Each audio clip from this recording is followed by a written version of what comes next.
Mimi's last vacations coincided with the period of mourning for Colonel Arliano Brandita. The shuttered house was no place for parties. They spoke in whispers, ate in silence, recited the rosary 3 times a day, and even clavichord practice during the heat of siesta time was a funeral echo. In spite of her secret hostility towards the colonel, it was Fernanda who imposed the rigor of that morning, impressed by the solemnity of which the government exalted the memory of its dead enemy. Arliano Segundo, as was his custom, came back to sleep in the house during his daughter's vacation, and Fernanda must have done something to regain her privileges as his legitimate wife, because the following year Mimi found a newborn little sister who, against the wishes of her mother, had been baptized with the name Amaranta Ursula. Mimi had finished her course of study. The diploma that certified her as a concert clavichorist was ratified by the virtuosity with which she executed popular melodies of the 17th century at the gathering organized to celebrate the completion of her studies, and with which the period of mourning came to an end. More of her art, the guests admired her duality. Her frivolous and even slightly infantile character did not seem up to any serious activity. But when she sat down at the clavichord, she became a different girl, one whose unforeseen maturity gave her the air of an adult. That was how she had always been. She really did not have any definite vocation, but she had earned the highest grades by means of an inflexible discipline, simply in order not to annoy her mother. They could have imposed on her an apprenticeship on any other field, and the results would have been the same. Since she had been very small, she had been troubled by Fernanda's strictness. Her custom of deciding in favor of extremes, and she would have been capable of much more difficult sacrifice than the clavichord lessons, merely not to run up against her intransigence. During the graduation ceremonies, she had the impression that the parchment with her Gothic letters and illuminated capitals was freeing her from the compromise that she had accepted not so much out of obedience as out of convenience, and she thought that from then on, not even the instant Fernanda would worry at any more of the instrument than even the nuns looked upon as a museum fossil.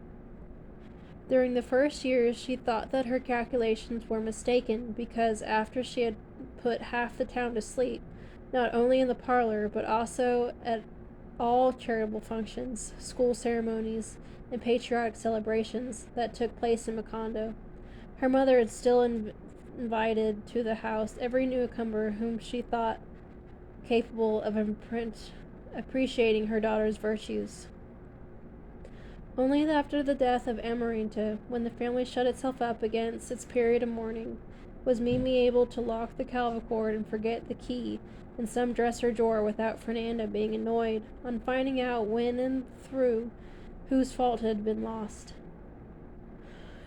Mimi bore up under the exhibitions with the same stoicism that she had decided in her apprenticeship. It was the price of her freedom. Fernanda was so pleased that her docile and so proud of the admiration with her art inspired that she had never against the house being full of girlfriends. Her spending the afternoon in the groves and going to the movies with Arliano Segundo or some trusted lady as long as the film was approved by Father Antonio Isabel from the pulpit. During those moments of relaxation, Mimi's real tastes were revealed. Her happiness lay at the same extreme from discipline, in noisy parties, and gossip about lovers, and prolonged sessions with her girlfriends, where they learned to smoke and talk about male business, and when they were once got their hands up in some cane liquor and ended up naked, measuring and comparing the parts of their bodies. Mimi would never forget that night when she arrived home chewing licorice lozenges and without noticing their consternation, sat down at the table where Fernanda and Amarita were eating dinner without saying a word to each other. She had spent 2 tremendous hours in the bedroom of her girlfriend, weeping with laughter and fear, and beyond all cries she had found the rare feeling of bravery that she needed in order to run away from school and tell her mother on one way or the other that she could use the clavichord as an enema. Sitting at the head of the table, drinking a chicken broth that landed in her stomach like an elixir of resurrection, Mimi then saw Fernanda and Amarita wrapped in a customary halo of reality. She had to make a great effort not to throw at them their priestess, their poverty in spirit, their delusions of grandeur. From the time she had sent vacation, she had known that her father was living at home only in order to keep up appearances. And knowing Fernanda as she did, and having arranged later to meet Petra Coates, she thought that her father was right. She also would have preferred being the daughter of a concubine. In the haziness of the alcohol, Mimi thought about the pleasure about the scandal that would have taken place if she were to express her thoughts at that moment, and the immediate satisfaction of her rogueness was so intense that Fernanda noticed it. "What's the matter?" she asked. "Nothing," Mimi answered. "I was only now discovering how much I loved you both." Amarita was startled by the obvious burden of hate that the declaration carried, but Fernanda felt so moved that she thought she would go mad when Mimi awoke at midnight with her head spinning with pain and drowned in vomiting gall. She gave her a vial of castor oil, put compress on her stomach, and ice cubes on her head, and she made her stay in bed for 5 days and follow the diet ordered by the new and outlandish French doctor, who after examining her for more than 2 hours reached the foggy conclusion that she had an ailment peculiar to women. Having lost her courage in a miserable state of demoralization, Mimi had no other recourse but to bear up under it. Ursa, completely blind by then, was still active and lucid, was the only one who guessed the exact diagnosis.